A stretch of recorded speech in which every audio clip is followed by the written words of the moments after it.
Kanya ay umawi, ipagdiwang ang paghahari ng Diyos. Luluhod ang sandaigdigan, ang mga langit at lupa. Si Jesus ay babahayag, siya ang Diyos na dakila. Everybody, sigaw! Isigaw sa lahat ng dako, makinig ang mga nilalang. Kay Jesus tayo ay sumuko at mababilang sa kanyang kaharian. At mababilang sa kanyang kaharian. Yes! Para siya, Panginoon, pinakamataas sa pagsamba. Come on! Halina! Halina! Halina! At mapuri, itaas ang ngalan ng Panginoon. Sa Kanya ay umawi, ipagdiwang ang paghahari ng Diyos. Luluhod ang sandaigdigan, ang mga langit at lupa. Si Jesus ay babahayag, siya ang Diyos na dakila. Isigaw sa lahat ng dako, makinig ang mga nilalang. Kay Jesus tayo ay sumuko at mapabilang sa kanyang kaharian. At mapabilang sa kanyang kaharian. Siya ang ilaw ng ating bayan,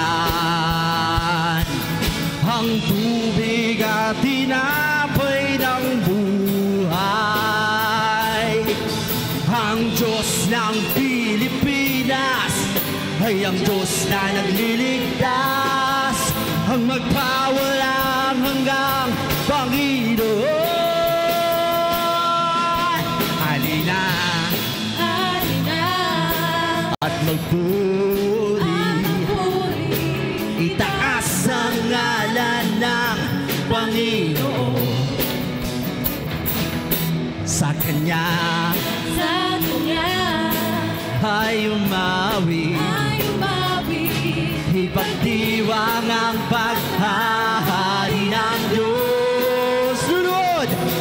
Luluhod ang sandaigdigan, ang mga langit at lupa. Si Jesus ay babahayag, siya ang Diyos na dakila. Everybody, isigaw! Isigaw sa lahat ng dako, makinig ang mga nilalang.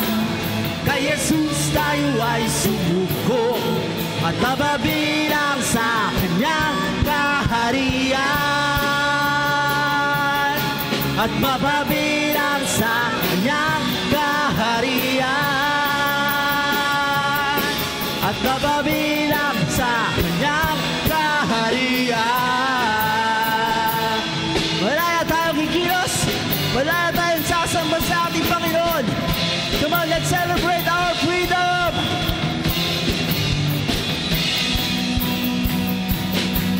Malaya, malayang malayang malaya. Malaya, malayang malayang malaya. Malaya, malayang malayang malaya. Malaya, malayang malayang malaya. Ang Diyos sa buhay ko'y gumawa, malanasan ang kanyang himala. Sa sakit at karamdaman ako'y pinalaya. Sa kasalanan at sa kalungkutan, pinawi niya ng lubusan. Kapangyarihan ng Diyos ay aking nararanasan. Malaya, malayang malayang malaya. Malaya, malayang malayang malaya. Malaya, malayang malayang malaya.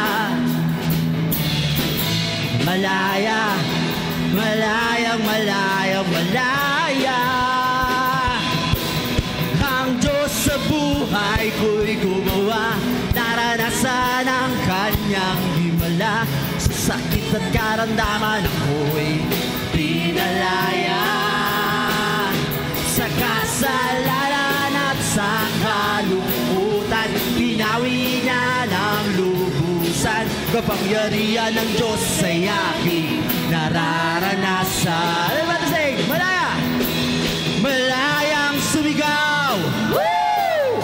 Malayang sumayaw! Malayang lumundag! Malayang lumipad! Malayang sumigaw! Malayang sumigaw! Woo! Malayang sumayaw! Kapangyarihan ng Diyos ay aking nararanasan. Minsan ba, malayang sumigaw! Malayang sumigaw! Malayang sumayaw! Malayang lumundag! Malayang lumipad! Malayang sumigaw! Malayang sumayaw! Kapangyarihan ng Diyos ay aking nararanasan. Ito pa, malaya! Malaya, malayang malayang malaya. Malaya, malayang malayang malaya. Malaya, malayang malayang malaya. Malaya, malayang malayang malaya. Ang Diyos sa buhay ko'y gumawa, naranasan ang kanyang himala. Sa sakit at karamdaman ako'y pinalaya. Sa kasalanan at sa kalungkutan, binawi niya ng lubusan. Kapangyarihan ng Diyos ay aking nararanasan. Malayang sumigaw! Malayang sumigaw! Malayang sumayaw! Malayang lumundag! Malayang lumipad! Malayang sumigaw! Malayang sumayaw! Kapangyarihan ng Diyos ay aking nararanasan. Kapangyarihan! Kapangyarihan ng Diyos ay aking nararanasan. For the last time! Kapangyarihan ng Diyos ay aking nararanasan. Yes, pinakamalakas na balakbak para sa ating Panginoon. Hallelujah! Thank you, Lord Jesus. At patuloy kami, Panginoon, na lalapit at sasamba sa ngalan mo. Kami ang bayan na iyong tinuring, tinatangi, bukod na minamahal. Narito ang aming mga buhay. Kami po, Panginoon, ay walang sawa at hindi mapapagod na sumamba at ipaabot sa iyo ang aming pinakamataas na pagpupuri. Hallelujah, Jesus. Ready your heart, people. Inaantay ng Lord ang pinakababangong handog mo sa Panginoon. And that is your worship to God. Hallelujah, Jesus.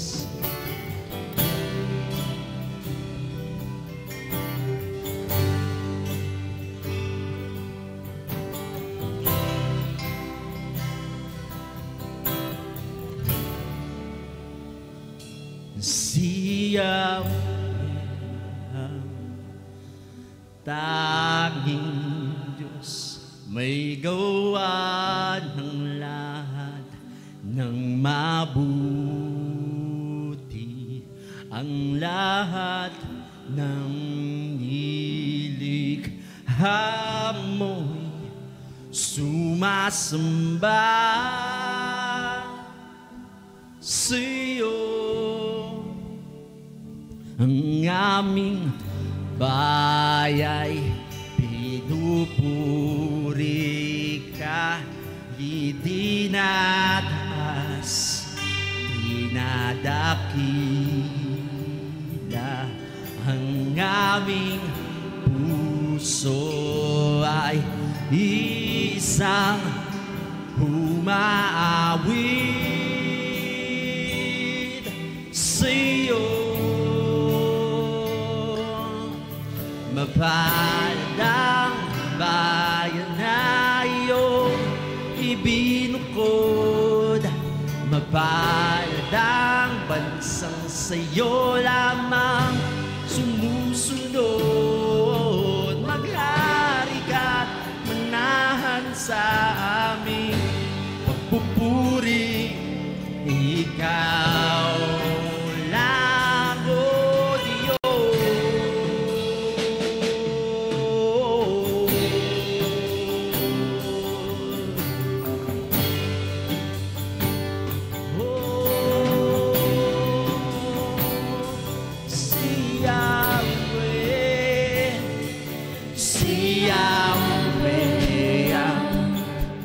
Tanging Diyos may gawa ng lahat ng mabuti. Ang lahat ng nilikha mo'y sumasamba sa'yo. Ang aming baya'y Pinupuri ka, itinataas, dinadakila. ang aming puso ay isang umaawit sa'yo. Mapalad ang bayan na iyong ibinukod, mapalad ang bansang sa'yo lamang sumusunod.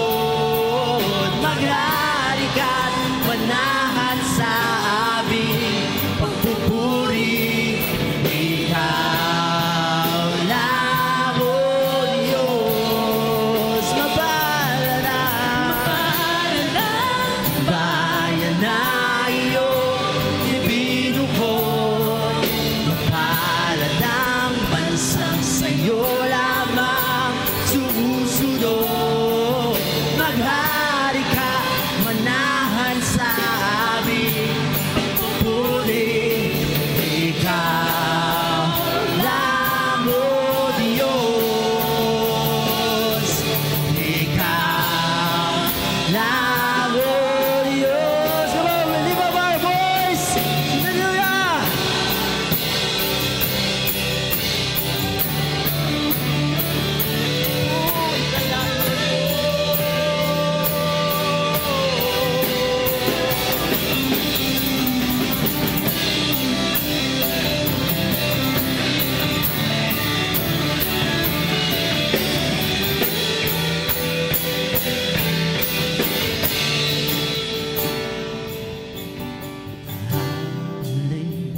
Hallelujah,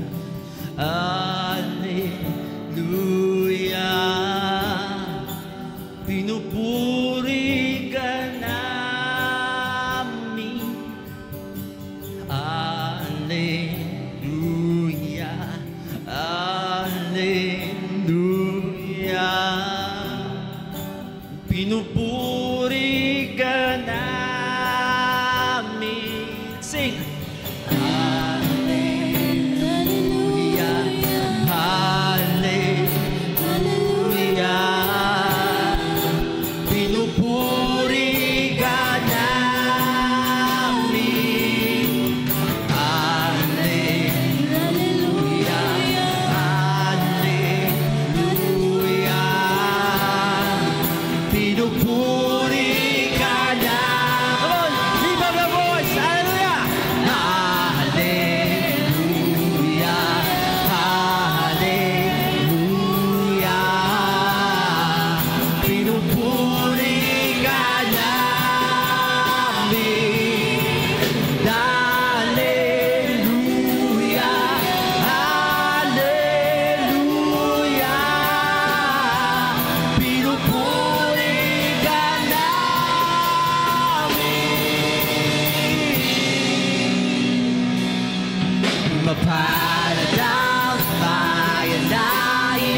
our voice and say to God, itataas ang ngalan mo,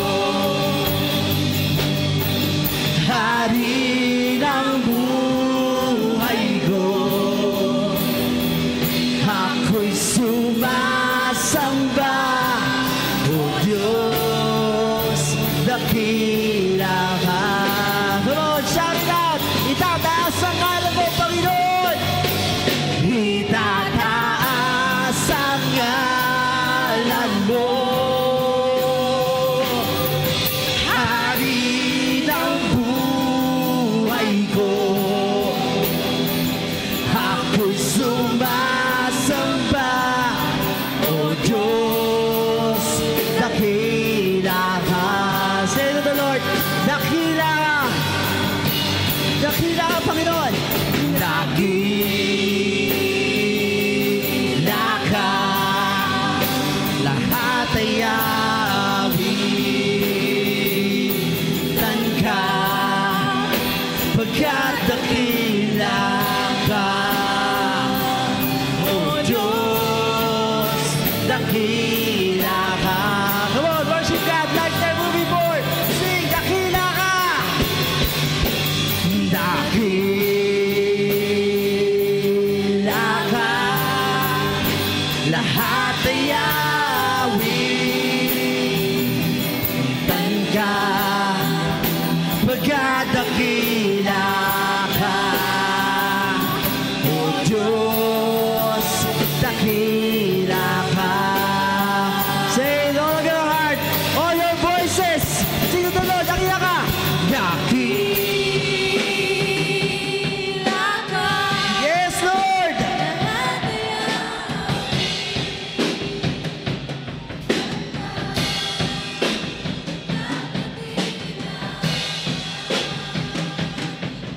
Diyos, dakila ka. Shout it out with the lift of your hands to God. Itataas ang ngalan mo. Itataas ang ngalan mo, Hari ng buhay ko. Ako'y sumasamba, O Diyos, dakila ka. Isa pa, itataas ang ngalan mo. Itataas ang ngalan mo, Hari ng buhay ko. Ako'y sumasamba, O Diyos, dakila ka. Let's sing with all of your heart for the last time. Sing, dakila.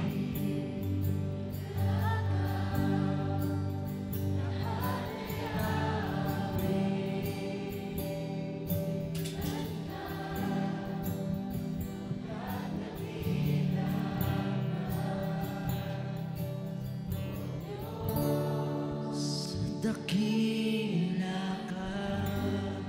Yes, Lord, hindi kami magsasawang sambiting paulit-ulit wala sa aming puso, wala sa aming mga tinig. Ikaw ang pinakadakilang Diyos sa aming buhay. Lord, samahan mo kaming muli sa pagpapatuloy, Panginoon, ng aming pagsamba sa iyo. Kausapin mo po ang bawat puso namin.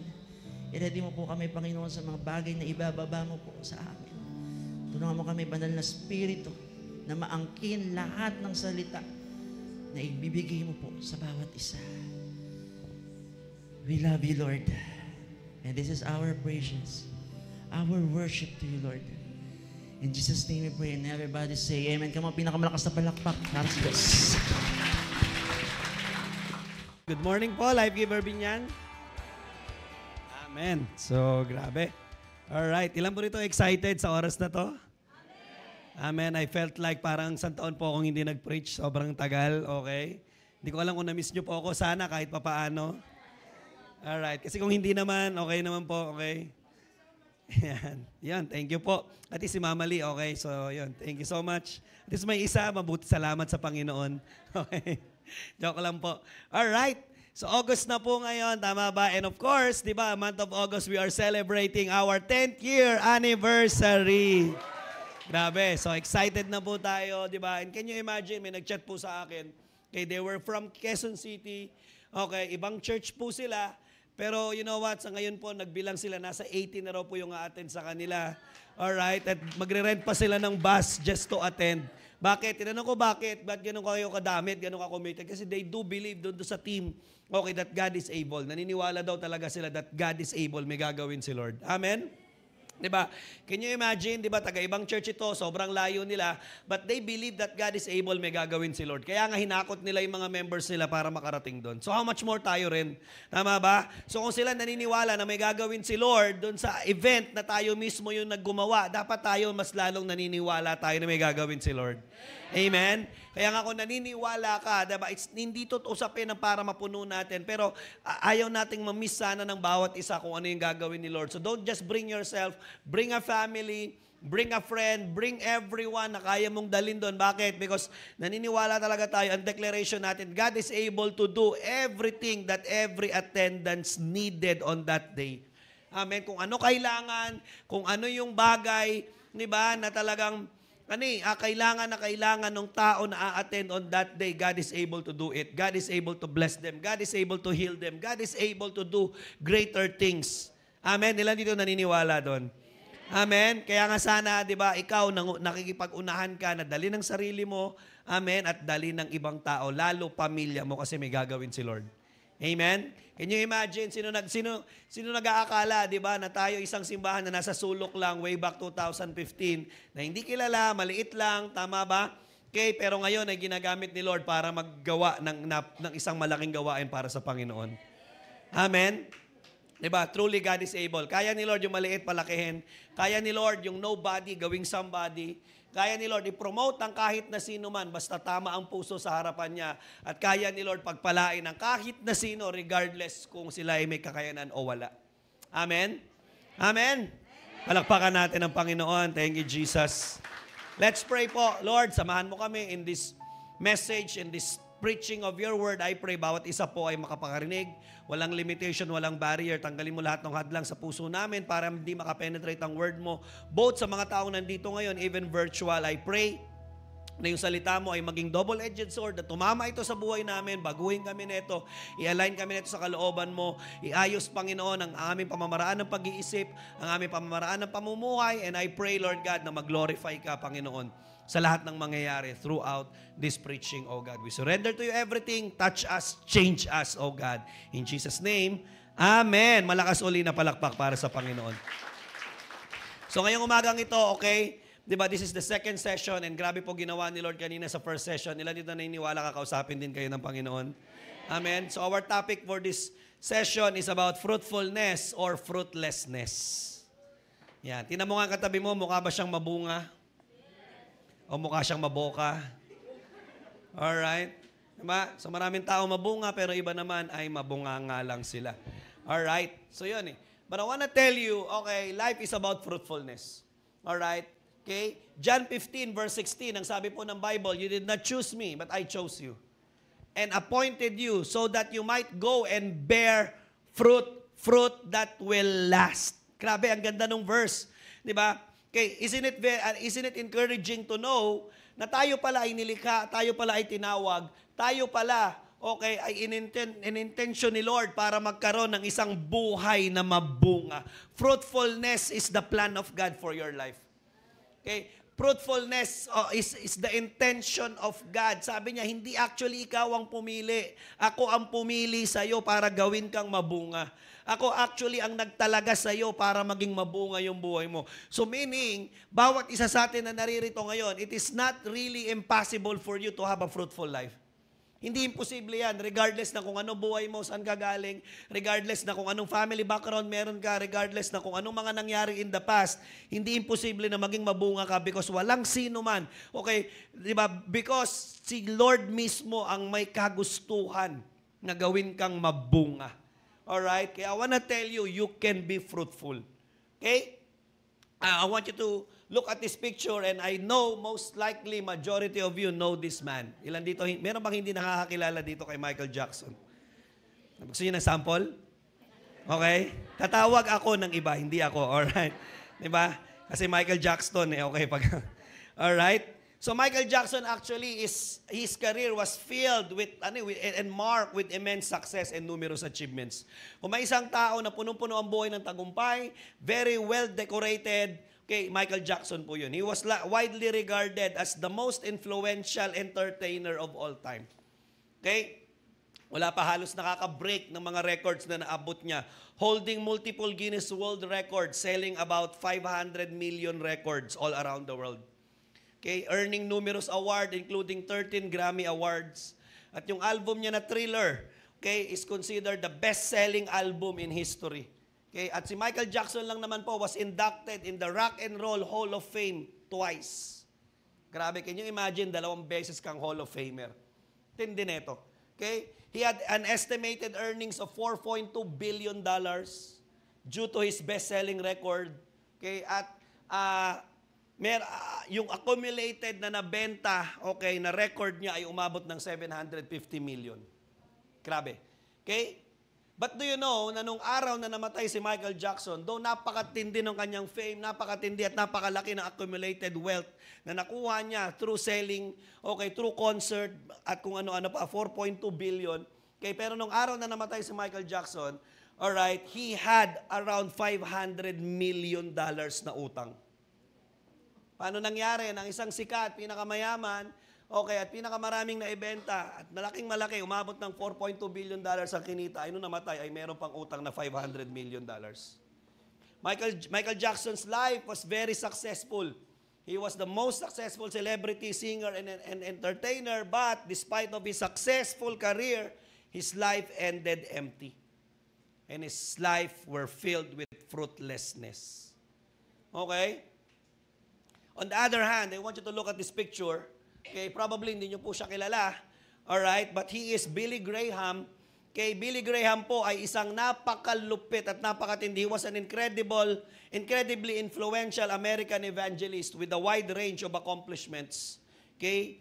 And he was well known as a preacher, evangelist, okay, na nakaabot ng milyon-milyong tao sa kanyang live audiences, even sa kanyang radio. Okay, it is estimated na nakaabot po siya, okay, estimated po na sa buong buhay niya, yung ministry niya po ay nakaabot ng 2.2 billion na tao ang nakarinig sa kanyang preaching. 2.2 billion na tao ang nakarinig ng kanyang preaching.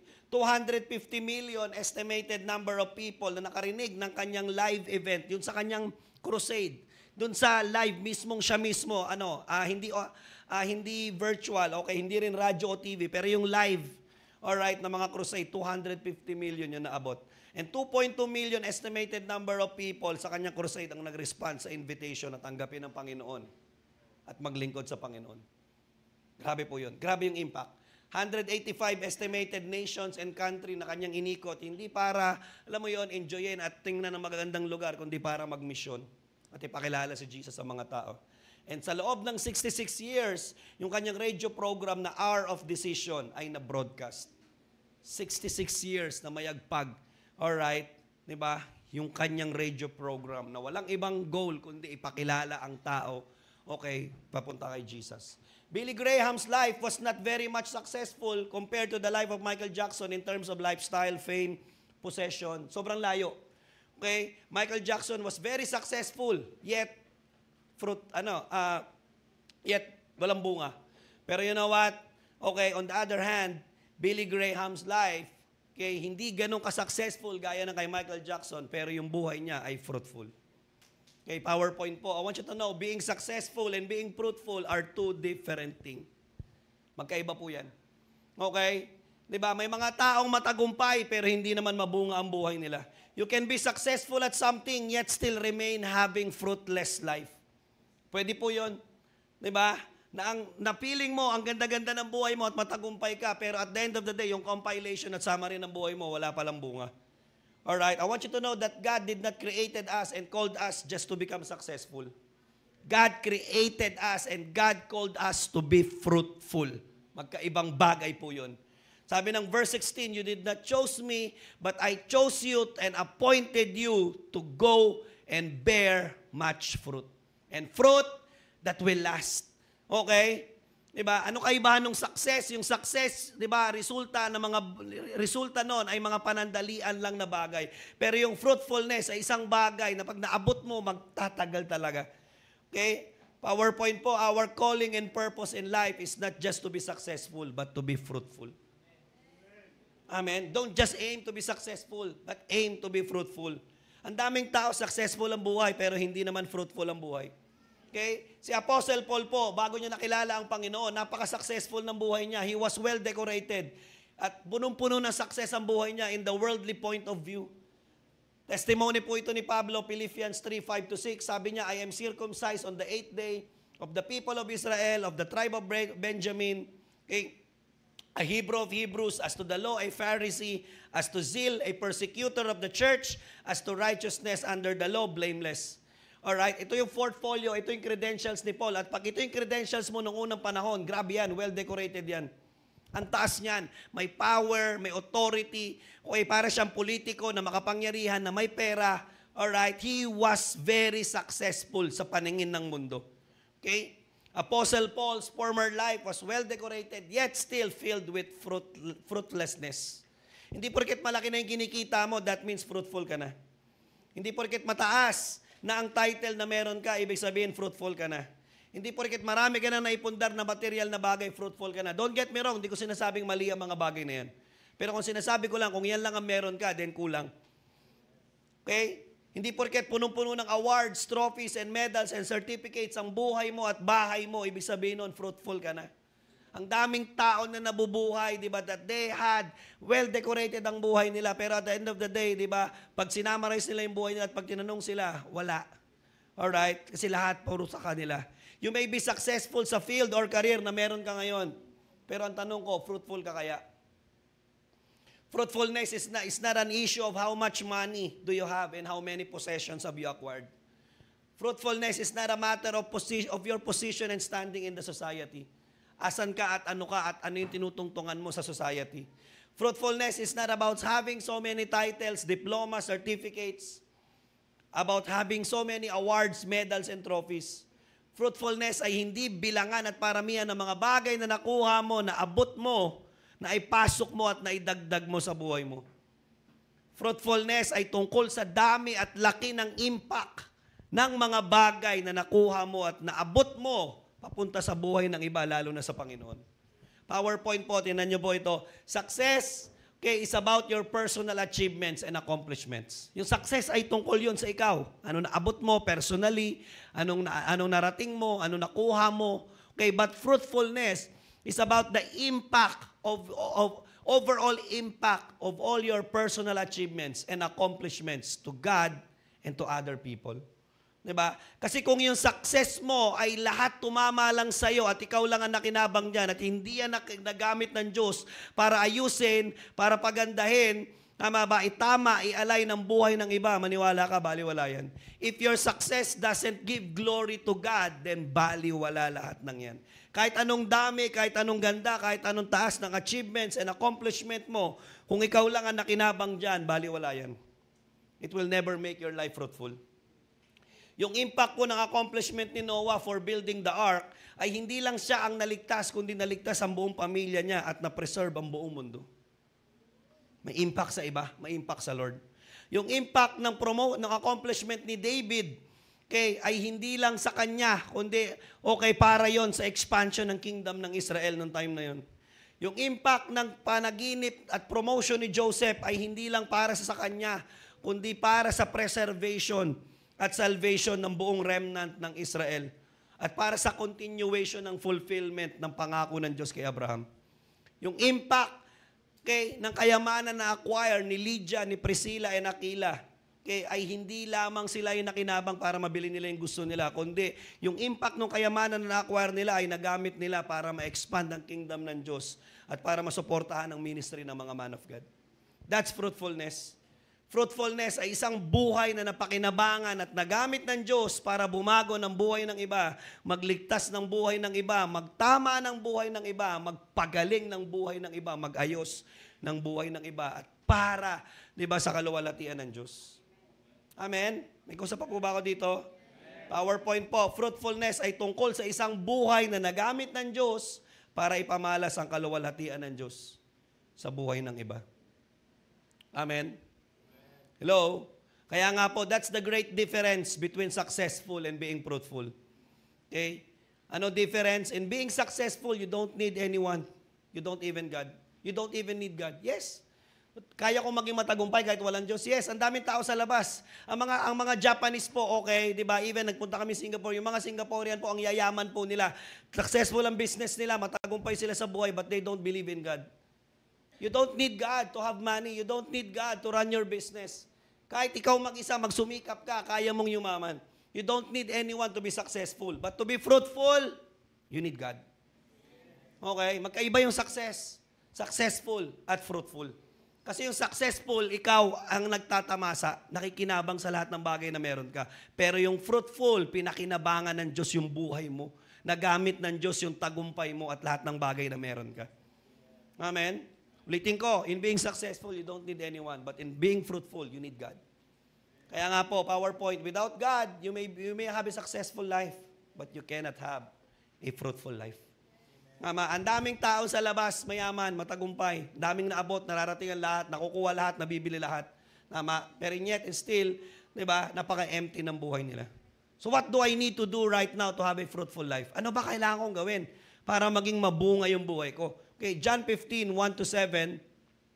Ito po ikot ang pag-uusapan natin. Sabi ng Panginoon, I am the true vine and my Father is the gardener. And sabi doon, He cuts off every branch in me that bears no fruit. While every branch that does bear fruit, He prunes, so that it will be even more fruitful. Okay, so that it will be even more fruitful. So concern talaga ni Lord na mamunga ka, mamunga tayo. Alright? You are already clean because of the word I have spoken to you. Now, remain in me as I also remain in you. No branch can bear fruit by itself. It must remain in the vine. Napakalinaw, napaka-direct. Sinasabi na sa atin directly, hindi kayang mamunga mag-isa. Tama? Ng sino man. Neither can you bear fruit unless you remain in me. Verse 5, I am the vine, you are the branches. If you remain in me and I in you, you will bear much fruit. Okay? Yung pamumunga mo ay hindi lang usapin ng galing mo at gawa mo. Yung pamumunga mo ay usapin din ng pananatili mo sa tabi ng Diyos. Alright? Apart from me, you can do nothing. Amen? Pag hiwalay ka sa Diyos, wala kang magagawa. Tama? Okay, if you do not remain in me, kung hindi ka mananatili, you are like a branch that is thrown away and withers. Para ka daw sanga na pinutol, tinapon at natuyo. Such branches are picked up and thrown into the fire and burned. At yung mga ganong klase ng sanga ay wala nang ibang pakinabang kundi kunin at itapon sa apoy at gawing panggatong. Tingnan mo yung katabi mo, mukha ba siyang panggatong? O mukha siyang magaling manggatong? Okay. Diba? Unga, ganyan talaga yan. Tama? Hello? Amen? Verse 7, if you remain in me and my words remain in you, ask whatever you wish, and it will be done for you. Grabe po ito, verse 8. This is to my Father's glory, that you bear much fruit. Bakit ka mamumunga? Hindi rin para sa'yo eh. Bakit ka gagawing mabunga ng Diyos? Kasi para sa kaluwalhatian pa din niya. It's for God. Kaya nga fruitfulness is for God's glory. Showing yourself to be my disciples. Amen. Ilan dito gusto ng fruitful life? How can we have a fruitful life? Tatlong bagay. Number 1, fruitfulness is the result of God's discipline. Fruitfulness is the result of God's discipline. Okay? Yung bunga o yung pamubuhay na mabunga ay produkto ng disiplina ng Diyos. Ilan dito nag-enjoy sa disiplina? Wala, of course. Tama ba? Okay? Kasi di ba, sino ba namang tao? Lahat naman tayo naiinis kapag dinidisiplina ka. Bakit kasi bawal? Bakit kasi hindi ako pwedeng gumawa niyan? Bakit kasi hindi ko na pwedeng kausapin to? Bakit hindi ko na kasi pwedeng gawin ito? Bakit hindi ko na kasi pwedeng kainin yan? Bakit hindi ko na pwedeng puntahan ito? Tama? Okay? Majority ng tao, ang idea nila ng perfect life ay isang buhay na walang restriction. You can do anything. Pwede lahat. Pwede ba ito? Oo, pwede yan. Okay? Okay lang ba ito gawin? Okay lang yan. Lahat ng bagay pwede. Walang masama, walang bawal. That's the ideal life. Para sa maraming tao, yun ang langit, yung bagay na walang restriction. Okay? But I wanna tell you, it's not. Pinakamagulong buhay ay isang buhay na walang restriction. Pinakamagulong buhay ay isang buhay na walang disiplina. Mukha siyang masarap sa umpisa, pero later on, pag inaani mo na yung bunga at consequences ng mga bagay na ginawa mo outside discipline, you know what? Ang bigat po nun. Alright? Sabi ng Bible, verses 1 and 2, I am the true vine, sabi ng Panginoon, ako ang puno ng ubas, at ang tatay ko, the Father, is the gardener. And He cuts off. Kaya nga, dahil gardener siya, ako yung puno, yung Ama sa langit ang gardener, kaya nga, anything na nakikita niya sa akin na hindi tama, kina-cut off niya. He cuts off every branch in me that bears no fruit. So, dalawang klase ng branches yung binimension dito. Una, yung branches na hindi namumunga kasi ayaw na talagang mamunga at wala na kaplano-planong mamunga. Alright? So, lahat daw ng nakadugtong sa Panginoon na nakakonect na sanga, na ayaw ng mamunga, huminto ng mamunga, at wala ng planong mamunga, ay kinakat. Pero, while every branch that does bear fruit, pero yung mga sanga na nakadugtong kay Kristo, na namumunga pa, alright, may pinagdadaanan lang, may problema lang, may hirap lang na pinapasan, may struggle lang, alright, regardless ng kung ano yan. Sabi ni Lord, every branch that bear fruit, He prunes. Ibig sabihin po ng prune, tinatabasa ng mga sobra-sobrang bagay na nagpapasama at nagpapabigat sa buhay para hindi na mamunga. That's pruning. Alright, bakit? Para saan daw? So that it will be even more fruitful. So alin ka doon sa dalawang branch na nakadugtong kay Lord? Okay, ikaw ba yung branch na tumigil ng mamunga kaya pinutol na totally? O ikaw yung branch, tama, na namumunga pa pero may hadlang lang kaya inaayos, tinatama at dinidisiplina ni Lord yung buhay mo? Tama? Tandaan mo ito mabuti. PowerPoint po. Before fruitfulness season, there must be a pruning season first. Alright? Hindi pwedeng bunga lang lagi ang gusto tapos ayaw ng disiplina. Okay? Hindi pwedeng lahat gusto lagi, puro masasarap tapos ayaw dumaan sa mahihirap na bagay. Hindi pwede yon. Hindi pwedeng bunga muna bago yung pruning. Sabi ng Bible, yung mga namumunga, para lalong mamunga, kina-cut off, binabawasan, tinatanggal. Lagi na lang kasi ang gusto natin, let's skip to the good part lagi. Okay, ayaw nung painful part, ayaw nung mahirap na part. We all wanted to skip the process. Alright, hindi ka makakarating sa fruitful season mo kung i-skip mo yung pruning season mo. Andiyan ka ba? Hindi pwedeng mamunga ang isang tao na hindi mo na siya dumadaan sa pruning stage. Kaya nga ibig sabihin yan, kung ikaw ay dinadaan ni Lord, when you are being put by the Lord in the pruning season of your life, that means God is preparing your life for the greatest harvest of your life. For the greatest season of your life. Merong parating na harvest, merong season of harvest. Kaya nga sabi ni Lord, para makarating ka doon, iaayos ko yung buhay mo ngayon. Itatama ko yung buhay mo ngayon. Amen? Ano ibig sabihin? When the Lord is disciplining you, when the Lord is cutting off relationships, wrong relationships, when the Lord is cutting off wrong people, wrong connections, wrong attachments. Basta may tinatanggal si Lord ng mga maling tao, maling barkada, maling samahan, na sinasamahan mo, na nagpapasama sa'yo, nagpaparumi ng isipan mo. Basta may tinatanggal si Lord sa'yo na maling pag-uugali. Anytime may tinatanggal si Lord sa'yo na maling bisyo, maling bagay na pinagkakalibangan mo, ibig sabihin nun, pinuprune ni Lord ang buhay mo at hinahanda ka ni Lord sa matinding harvest na parating sa'yo. Amen? Wow, parang hindi kayo excited. Ilan lang. Diba? Kaya nga po, makinig mabuti, when the Lord is cutting off something in your life, that's not rejection. That's protection. Amen? Pag may tinatanggal si Lord sa'yo, hindi ka nire-reject, Lord, ayaw mo akong sumaya. Kasi yun na nga lang, siya na nga lang nagpapasaya sa akin. Siya na nga lang ang bumubuo sa akin. Wala na nga nakakaalala, siya na lang eh. Diba? Hello, akala mo lang yun, hibang ka lang. Alright, siya lang ba tao sa buong Pilipinas? Okay? Di ba? Masyado ka ng duling. Di ba? Yung maling pagkaduling. Kasi yung duling, marami nakikita. Ikaw, wala ka nang nakikita. Amen? Diyan ba kayo? Hello, that's not rejection, that's protection, and that is God's way of preparation for your greatest promotion. Amen? Hinahanda ka ng Diyos. Tama? Kaya pag dinidisiplina ka ng Diyos, huwag kang magtampo kay Lord. Sabi sa Hebrews, yung anak ng Diyos, dinidisiplina ng Diyos. Tama? Kaya hindi lahat ng nakakaiyak na season ng buhay mo ay pangit. Amen? Because hindi mo alam, pruning stage mo pala yan. Dinidisiplina ka ng Diyos ngayon sa area ng finances mo, sa area ng giving mo. Di ba na, Lord, grabe ka naman, ito na nga lang, ito ang dami pang kailangan, may conference pa. Dinidisiplina ka ni Lord sa area ng pagbibigay mo. Bakit? Kasi nire-ready ka ni Lord sa parating na financial breakthrough mo. Amen? Kasi yung kakarampot na pera mo, hindi mo na ma-handle. Paano mo i-handle pag binigyan ka ni Lord ng mas malaki? Diyan pa ba kayo? Kung dyan pa lang, hirap ka na. Hindi, kaya nga ako nahihirapan kasi maliit eh. Pag lumaki to, hindi na ako mahirapan. Hindi totoo yan. Tama ba? Pag yung hindi mapagkakatiwalaan sa maliit, ay hindi mapagkakatiwalaan sa malaki. Dinidisiplina ka ng Diyos ngayon sa area ng pagmamahal mo sa tao. Di ba? Kaya nga pinapadalang ka ni Lord ng mga nakakainis na tao para turuan kang magmahal. Bakit? Nire-ready ka ni Lord. Di ba? Papunta ka kasi sa matinding harvest ng mga disciples na ipagkakatiwala ng Diyos sa iyo. Because if you cannot love one person, how can you love many people?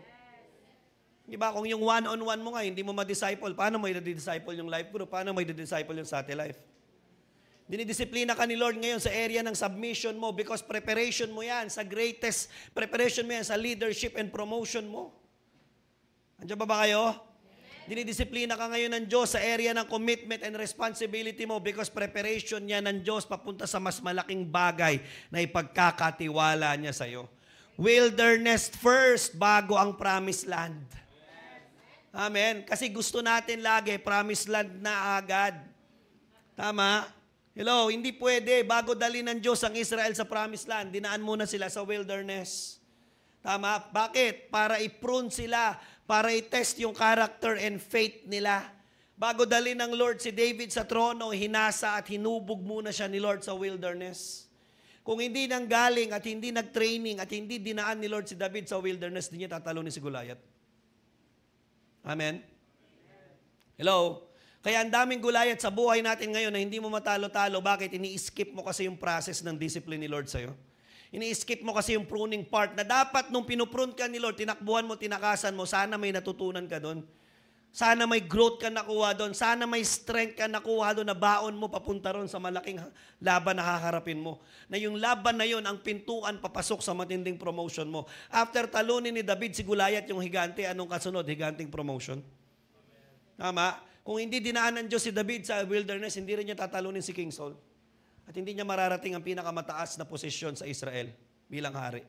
Bago dali ng Diyos si Joseph sa promotion niya, dinaan muna siya sa kulungan niya. Idadaan ka ng Diyos sa akala mong pangit na sitwasyon, pangit na pangyayari, pangit, di ba, nakalalagayan ng buhay, pero hindi mo alam, dun pala inaayos ni Lord yung puso mo para maging ready kang sumalo ng mga pagpapalang ipagkakatiwala ng Diyos sa iyo.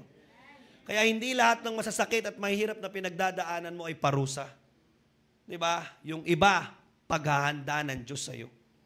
Yung iba, pamamaraan ng Diyos upang hasain ka, hubugin ka, palakasin ka, patibayin ka, itama ka upang ihanda ka sa matinding pagpapala at promotion na ipagkakatiwala ng Diyos sa iyo. Amen? PowerPoint po, if you want to be fruitful, be faithful in your pruning season. Amen? Are you in pain right now? Are you struggling right now? Are you having some, di ba, trouble right now going in your life? Check mo kasi baka pruning season mo na yan. At ma-excite ka na, Lord, after this, saan mo ko dadalin? After this, anong ipagkakatiwala mo sa akin? Amen? Huwag mong tingnan yung inaalis ng Diyos sa'yo. Maging excited ka sa kapalit na mga bagay na inaalis ng Diyos sa'yo. Hello? Ako, Pamira, walang excited dito. Amen? Hello? Grabe. Number 2, okay, how to have a fruitful life. Fruitfulness is the result of remaining in God. Okay? Fruitfulness is the result of remaining in God's sight. Alright? Success is man's doing. Fruitfulness is God's doing.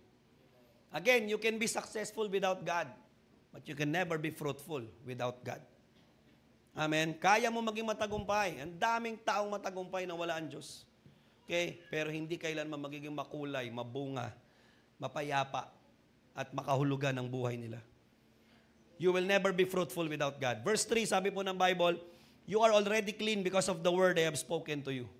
Kaya nga, malinis ka na eh. Dahil sa salita ko na tinanggap mo, na naririnig mo. Kaya nga, ano kailangan mong gawin? Manatili ka. Remain in me as I also remain in you. Okay? Wala kang mabubuo at mapupuno na mga bagay na tunay na may kabuluhan kung malayo ka sa Diyos. No branch can bear fruit by itself. Amen? The only thing that you can feel without God is yourself. Ang tanging mapupuno mo lang, okay, sa buhay mo kapag wala si Lord, sarili mo. Tama? Okay? Kaya mo punuin ang buhay mo ng mga bagay na gusto mo, mga bagay na magpapasaya sa'yo, mga bagay na feeling mo kailangan mo, mga bagay na akala mo naglilibang sa'yo. Tama? The only thing that you can feel without God in your life is yourself. Kaya ang daming tao, akala nila punong-puno yung buhay nila, pero ang totoo, wala pala. Not just because pinuno mo ang buhay mo ng mga bagay na gusto mo, ibig sabihin nun, fulfilled ka na. Amen? Fulfillment is not something na pinapasok mo sa buhay mo. Diba? In fact, fulfillment is something na nakukuha mo sa mga bagay na binibigay mo. Alright? Hello? Kaya ang daming tao, akala nila fruitful, yung pala fruitless sila. Tama? Kasi punong-puno lang sila ng sarili nila. Punong-puno lang sila ng mga bagay na nagpapasaya, nag-aaliw at naglilibang. Puro pansariling kasiyahan. Pero aside from all those things, empty na empty at fruitless ang buhay nila. Fruitfulness is God's working and God's doing sa buhay ng isang tao na nag-decide ng buong puso niya na kahit na anong mangyari, hindi aalis at hindi bibitaw sa Diyos. Amen? Andiyan pa po ba kayo? Hello? Amen? Di ba? Paano magiging fruitful ang buhay mo? Okay, hindi lang dahil sa galing mo, hindi lang dahil sa ikaw. Magiging fruitful ang buhay mo kung nag-decide ka na kahit na anong mangyari, dito lang ako, Lord, sa tabi mo, hindi ako mawawala. Amen? Hello, PowerPoint po. Fruitfulness is the result of a good, growing, and consistent relationship between God and man. Amen? Kaya sabi ni Lord, I am the vine, verse 5, and you are the branches. If you remain in me and I in you, okay, you will bear much fruit. Apart from me, you can do nothing. Amen? Hello? Andiyan pa po ba kayo? Diba? Fruitfulness kasi is the result of God's working sa buhay ng isang tao na willing manatili sa tabi ng Diyos sa lahat ng panahon at sa lahat ng sitwasyon. Tama? Ano sabi ni Lord? I am the vine and you are the branches. Tama? Ikaw yung sanga. Amen? Hello? And sabi ng Bible, walang sanga na kayang mamuhay ng mag-isa. Walang sanga na kayang mamungang mag-isa. Alright? Yung sanga na akala niya kaya niyang mag-isa ay sanga talaga. Kaya paliwanag mo na lang sa katabi mo. Okay? Diba? Isa kang sanga kung inaakala mo kaya mong mamuhay mag-isa at maging mabunga mag-isa. Amen? Huwag mo lang sabihin directly. Alright? PowerPoint po. Fruitfulness is both intentional and conditional. Tama? Okay, conditional siya. Bakit? Kasi nga mangyayari lang kung mananatili ka. Sabi ng Bible, if you remain in me, as I also remain in you. Amen? Hello? Conditional siya. Sabi ni Lord, kung mananatili ka sa akin, kung papaano ako nananatili sa'yo. Alright? Wala kasing issue kay Lord. Si Lord kasi alam niya, sure siya mananatili siya sa'yo. Diba? Hindi naman sinabi ng Bible, if you remain in me, then I will also remain in you. No, hindi ganoon ang sinabi. Ang sabi ni Jesus, ang sabi ng Panginoon, if you remain in me, as I also remain in you. Meaning, sure si Lord, mananatili siya sa'yo kahit na anong mangyari. Diba? Kahit anong problema ang pagdaanan mo, kahit na anong hirap ang pagdaanan mo, kahit gaano kalala maging ang buhay mo, sabi ni Lord, di ako mawawala sa'yo. Kaya lang ang tanong ko, ikaw kaya, ganun ka din kaya? Diba? Mananatili ka kaya sa tabi ko kahit saan kita idaan. Kahit kaya i-allow ko na makaranas ka ng pinakamahirap na sakit sa buhay mo at pinakamabigat na pagdaanan mo, mananatili ka kaya sa tabi ko. Kahit tanggalin ko yung bagay na akala mo nagpapasaya sa'yo at bumubuo sa'yo, mananatili ka pa rin ba sa akin? Amen? Hello? Intentional din siya in a sense na talagang didesisyonan mong manatili sa kabila ng napakaraming rason na binabato sa'yo para bumitaw at tumalikod. You still decide. Diba?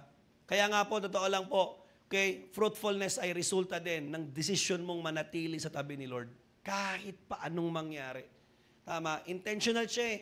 Diba? Mananatili ka pa rin kaya kay Lord kapag yung kasama mo ngayon ay hindi mo nakasama. Hello? Diba? Andiyan pa po ba kayo?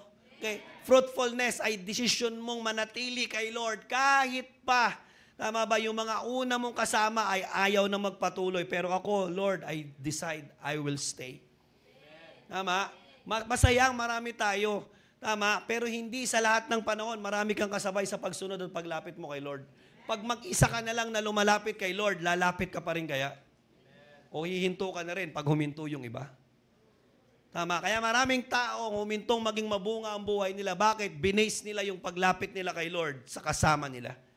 Eh hindi parati yung kasama mo ay makakasama mo habang buhay.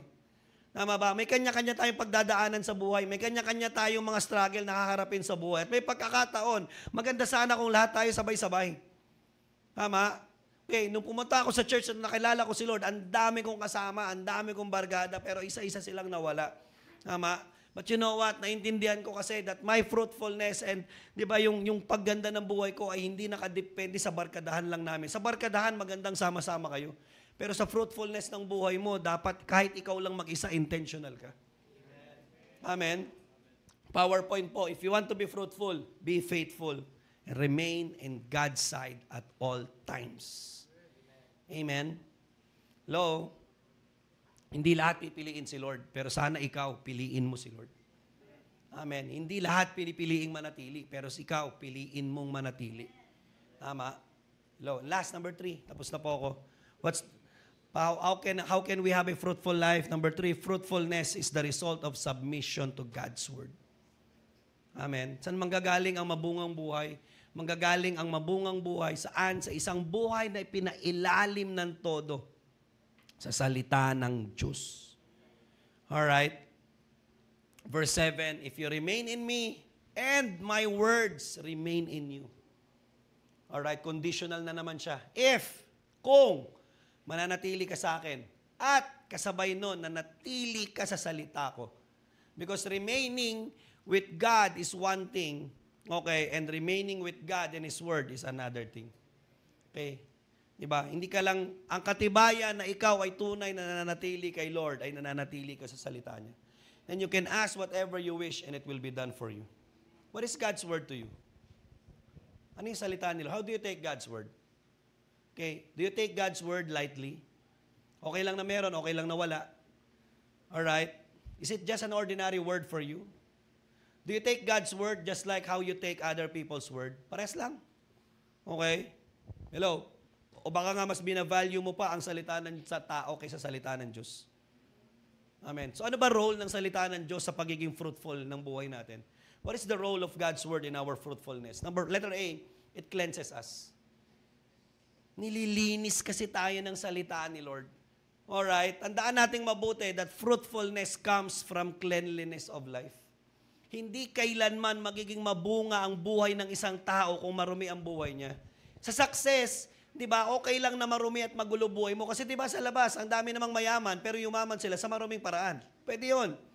Sa success, you can do it in your own terms, in your own way. Di ba, ang dami naman nagpalago ng negosyo, di ba, na mali-mali ang paraan nila, pandadaya, pangi-scam, di ba, ang dami niyan.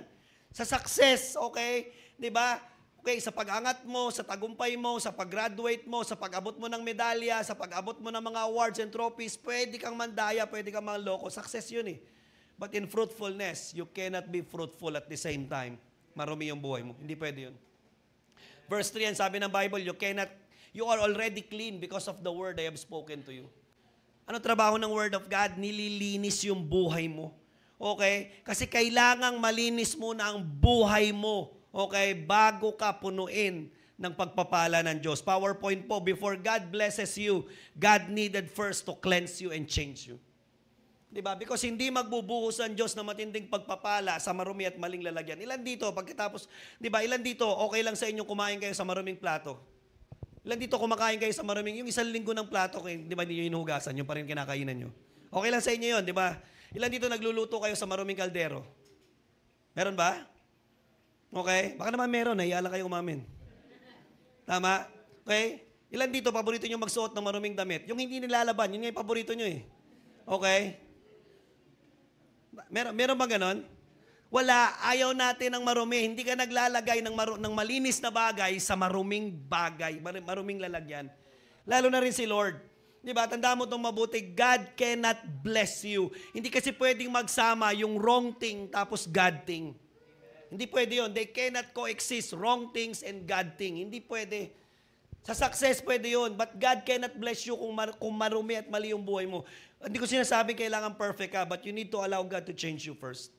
Diba? Kasi hindi pwede, diba, na grabe pambira, hindi kasi pwedeng pinagpalang magnanakaw. Grabe, thank you Lord, biniles mo ako kahit magnanakaw ako. Thank you Lord, nakapagnakaw ako, hindi ako nahuli. Praise the Lord. Diba? Hello? May kausap pa ba ako dito? Diba? Salamat Lord kasi ang tagal na namin nang-i-scam sa negosyo namin, pero hindi pa rin kami nabibisto. Grabe, ang bait mo talaga Lord.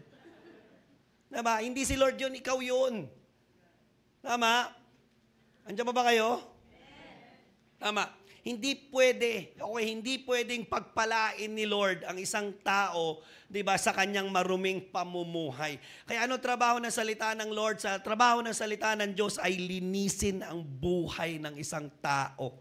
Okay? Hindi lang panlabas, kundi lalo yung parte ng buhay mo na nakatago at hindi exposed, na tanging Diyos lang ang nakakakita at nakakaalam. Amen? Nandiyan pa po ba kayo? Hello? Diba? Paano kapag walang word of God? Okay, hindi malilinis ang buhay natin. Can you imagine? Imagine mo yung katabi mo, di ba marumi siya? Madungi siya. Tama? Okay?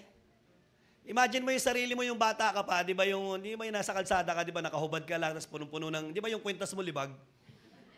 Tama? Tapos yung, may piso, okay? Di ba, yung mukha mo, di ba, yung uhog mo, papuntang tenga mo, may guhit, okay? May daanan, okay? May marka. Hello, naalala mo yung kabataan mo, tama ba? Alright? Imagine mo, di ba, imagine mo yung sarili mo na marumi, di ba? Imagine mo yung katabi mo marumi. Imagine mo yung buhay mo marumi. Tama? Hindi pwede. Alright? Di ba? Nobody will hire you. Punta ka mag-apply ka ng trabaho, tapos ang dungis-dungis mo, ang baho-baho mo. Okay? Nobody will entrust you something. Nobody, di ba? Lilimusan ka, pero pagkakatiwalaan, I don't think so. Di ba? God needed to cleanse us. At ano pamamaraan ni Lord para linisin ka? Salita ng Diyos. Kaya you need God's word. Pangalawa, letter B, and the last, it empowers us. Alright? Gaano ka-importante ang salita ng Diyos? Hindi lang nililinis ang buhay mo, kasi after linisin ang salita ng Diyos ang buhay mo, palalakasin ka nito. Amen? Kasi again, una dapat malinis. Because hindi mo pwedeng palakasin yung marumi. Di ba? Okay? In-empower ka ni Lord para magnakaw. Grabe Lord, pinalakas mo akong magnanakaw. Lord, pinalakas mo ako sa pandaraya. Pinalakas mo ako sa pagsisinungaling. Okay? Pinalakas mo ako sa panloloko. Okay? Hindi pwede. Before God can empower you, God needed to change you first. Amen. So then God can bless you. Joshua 1:8, ang sabi ng Bible, Pinoy version, siguraduhin mo na lagi mong babasahin ang libro ng law. Yung Bible po yan. Pag-isipan mo itong mabuti araw at gabi para magawa mo lahat ng sinasabi rito. That's the key. Para magawa mo lahat ng sinasabi dito. Kasi hanggat hindi mo nilalakaran kung ano nakasulat sa salita ng Diyos, hindi magiging mabunga yung buhay mo. Sa ganitong paraan, magiging masagana at matagumpay ang buhay mo. Okay. Yung success na galing sa sarili mong pagsusumikap, ang resulta niyan, temporary achievements lang. Pero yung success na resulta ng pagsunod mo sa salita ni Lord, ang resulta niyan, di ba, fruit that will last pang matagalan. And that's what's so amazing with God's Word.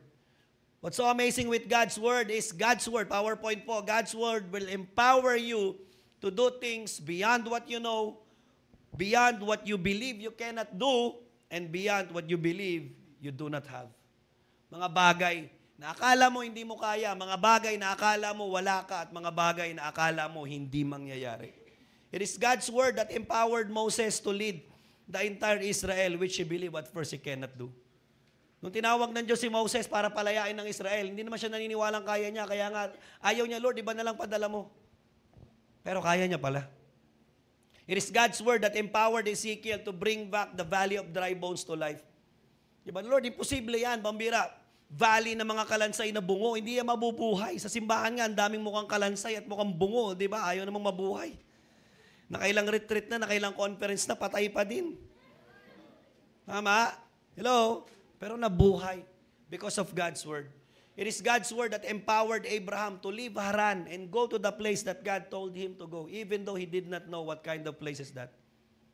It is God's word that empowered Elisha to go to the widow in Sarephat sa panahon ng tagtuyot. God's word din na nag-empower kay Isaac para manatili sa lugar at magtanim sa lugar ng tagtuyot.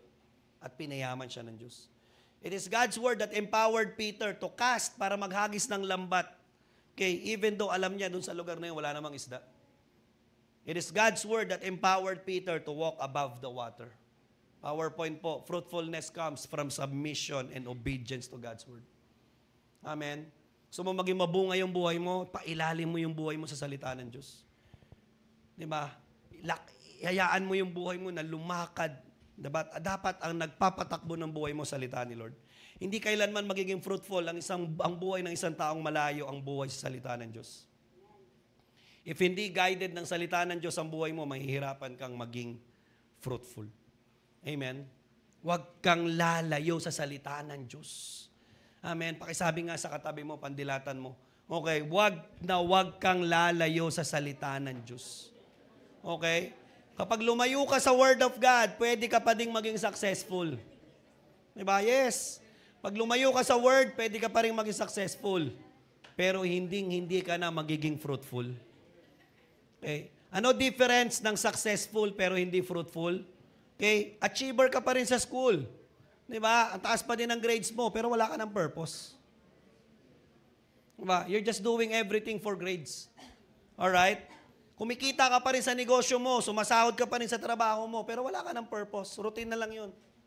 Diba? At ang hinahanap mo na lang lagi, pahinga, gala. Tama? Bakit? Kasi you're no longer living with a purpose. Okay? Leader ka pa rin sa trabaho, leader ka pa rin sa school, leader ka pa rin sa barkadahan, pero wala ka ng impact, wala ka ng influence, wala ka ng godly and heavenly impact. Amen? Leader ka na lang sa kalokohan. Tama? PowerPoint po, when you depart from the Word of God, God's anointing, God's favor, God's presence also depart from you. Amen? Maalis. Alright? Hello? Ang pagkakaroon ng mabungang buhay ay nagmumula sa bunga ng salita ng Diyos, sa buhay mo na nilakaran mo, sinunod mo, at sinapamuhay mo. PowerPoint po, if you want to be fruitful, be faithful in submitting your life to God's Word. Amen? Hello? Tapos na po ako, 3 bagay uli. How to make our lives fruitful. How to become fruitful. Number 1, fruitfulness is the result of God's discipline. Let God discipline your life. Dinidisiplina ka ni Lord, tinatama ka ni Lord. That's not rejection, that's protection. And that's God's preparation. Nire-ready ka ni Lord. Hindi porket may tinatanggal si Lord sa'yo, ibig sabihin hindi ka niya mahal.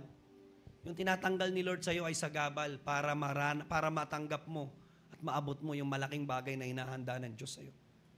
Preparation. Discipline ay hindi parusa. Discipline ay paghahanda para sa malaking pagpapala. Amen. Number 2, fruitfulness is the result of remaining to God. Diba? Yung nanatili ka, nag-decide ka, na Lord, ano man ang pagdaanan ko, ano man ang maranasan ko, huminto man yung mga kasama ko, tumigil man yung mga kasabay ko, pero ako dahil naiintindihan ko, kailangan kita sa buhay ko, then mananatili ako sa'yo. Conditional and intentional. And number 3, fruitfulness is the result of submission to God's Word. Yung pinailalim mo yung buhay mo. At hinayaan mong i-guide ka ng salita ng Diyos. Last PowerPoint, verse 8, ano sabi ng Bible? This is to my Father's glory, that you bear much fruit. Showing yourselves to be my disciples. Bakit ka mamumunga? Bakit ako mamumunga? Bakit tayong lahat magkakaroon ng fruitful na buhay? Bakit? Kasi kalawalatian pa rin ni Lord eh. Amen? What's the difference ng success and fruitfulness? Yung success mo, ikaw lang ang nakinabang. Pero yung fruitfulness, yung success mo, ay lumabas doon yung kalawalatian ng Diyos. Amen? In every successful thing that you do, in every achievement that you've reached, in everything that you've acquired, dapat lahat ng yon for the glory of God. That's fruitfulness. Okay? Can I invite everyone to stand up? Thank you, Jesus. And can I ask everyone to close your eyes and let God minister to you? Alam mo, everybody can have a successful life, but not everyone can have a fruitful life. Because success, you can have it through your own effort. Success, you can have it through your grinding, through your diskarte and sipag. But fruitfulness, you cannot do it alone. You need God's leading. You need God's word. You need God's discipline. Alam mo, bago matapos ang taon na to, ang bilis lang. August na, maya-maya, December na naman. Sana, don't just end the year na parehas lang ng last year. But decide today that you will end the year, but this time fruitful ka. Kasi yung buhay mo, yung tagumpay mo, yung achievements mo, yung accomplishments mo, hindi yan mali. Okay yan, maganda yan. Pero sana, sa lahat ng bagay na meron ka ngayon, trophies and medals and awards, dapat lahat ng recognition na nakukuha mo, lahat yon nagli-lead para sa glory ni Lord. Na bakit ko to nakuha? Kasi dahil sinamahan ako ni Lord. Let every part of you ay dapat nag-lead para maluwalhati ang Diyos. Your life will be fruitful if you decide today na, Lord, every part of me, yung buong buhay ko, I want it, Lord God, na magamit mo. Gamitin mo yung buhay ko, gamitin mo yung success ko, gamitin mo yung promotion na meron ako, gamitin mo, Panginoon, yung achievements ko, gamitin mo, Lord God, yung influence ko, gamitin mo, Lord God, yung kasikatan na meron ako, para ipakilala ka, para makilala ka ng tao, para maabot mo yung mga tao, para mabago yung buhay ng mga tao. That's fruitfulness. The highest form, one of the highest form of living is yung nabuhay ka para ipakilala ang Diyos at para magamit ka ng Diyos para baguhin ang buhay ng iba, ayusin ang buhay ng iba, pagpalain ang buhay ng iba. Life is not about what you have, what you acquire. Life is about what you can give to God and to people na magiging dahilan para mabago ang buhay nila. Thank you, Jesus. Come on. Let's surrender our lives to the Lord. At kung alam mo na for the longest time, umikot lang ang buhay mo para sa sarili mong kapakinabangan, that you are successful, yet, pag inassess mo ang buhay mo, successful ka lang, pero hindi ka fruitful. You know what? This is the best time for you to transition your successful life into becoming a fruitful life. Yes, ang dami mong awards. Achiever ka sa school, o achiever ka sa sports, or magaling ka sa negosyo, o maganda trabaho mo, mataas ang posisyon mo. Pero after nyan, what's next? Nagbigay ba yan ng glory kay Lord? Does God's name glorified sa lahat ng bagay na naabot mo? O lahat, puro sa'yo lang umikot para sa pansarili mo lang nakagustuhan? One day, it will lead to emptiness. Pero alam mo, this is the best time for you to allow God and to involve God and to include God. Lord, sumali ka ngayon sa buhay ko. Lord, pakinabangan mo yung achievements ko. Pakinabangan mo yung positions na meron ako. Pakinabangan mo yung titles and achievements that I have. Lord, gusto ko po mula ngayon lahat ng bagay sa buhay ko and every success that I will be having, lahat ng ito for your glory. Hallelujah, Jesus. Right now, ask the Lord to use your whole life para palapasin ang kaluwalhatian niya. Tinawag ang aking pangalan, hinangkin ang kasalanan ko. Kahit di kailangan sa iyong yakap, ako'y di nabibigyan.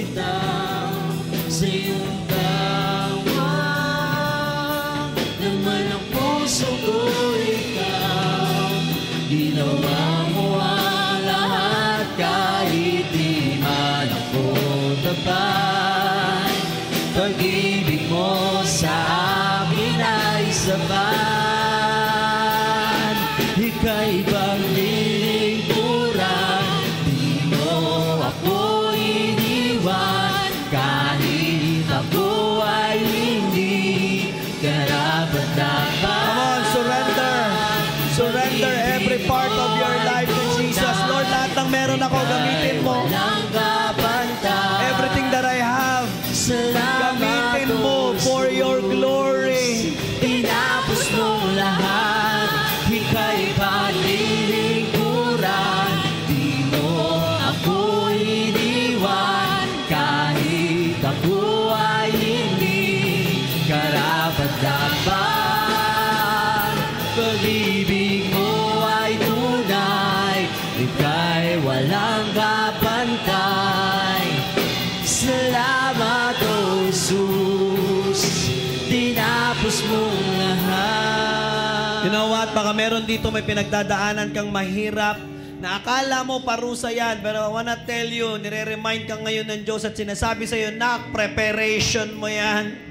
Let God discipline you right now. Kung may bagay na inaalis, taong inaalis, anything na kinakat off si Lord sa'yo, o baka dinidisiplina ka ni Lord sa ugali mo, sa pamumuhay mo, baka may area ng buhay mo ngayon na ini-expose si Lord sa'yo na kailangan mong ipatama at ipaayos.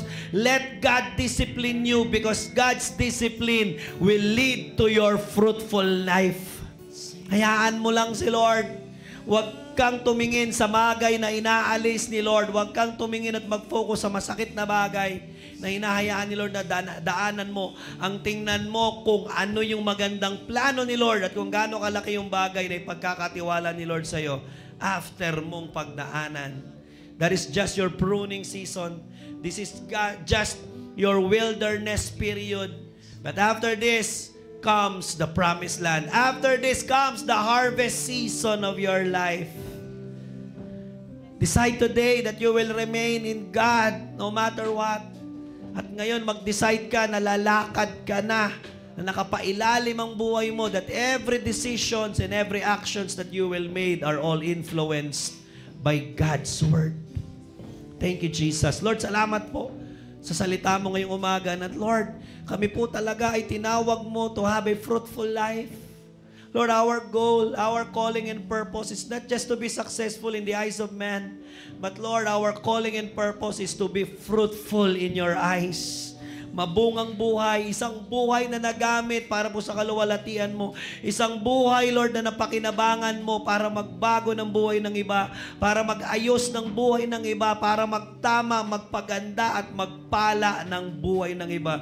Isang buhay na nagamit mo, Panginoon, para po palabasin, Lord God, ang kaluwalhatian mo. So God, we wanted our lives to be a big banner, Lord God, na lahat ng bagay na meron kami, maaabot namin, ma-accomplish namin, Panginoon. Lord God, lahat ng ito, oh God, ay para sa kaluwalhatian mo, Panginoon. We wanted to live to give you glory, oh God. Salamat po, and I pray, tulungan mo bawat isa sa areas and season of our discipline. I pray, give us strength. Linisin mo ang buhay namin gamit ang iyong salita. Empower us to do the right things, O God. And also, Lord, lead us to your side at all times. We love you so much. Thank you for your word. And I pray na yung salita mo ay nag-minister sa yung mga anak ngayon at nagtama, nag-align at nagbago ng buhay po nila. We love you so much. We praise you, Lord. We love you in Jesus' name. Amen and amen. God bless you. Thank you so much.